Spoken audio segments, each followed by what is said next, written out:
Welcome back to another technical deep dive here in the debug zone. Today we're tackling a big question and breaking it down with us from other users. Hopefully this clears up some misconceptions and helps you get the answer you need. So buckle up, stay a little curious, and let's jump right in.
And that's a wrap.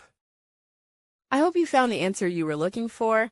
If you did, take a second to hit that subscribe button. It really helps out. And let me know in the comments which solution worked best for you. See you next time in the debug zone.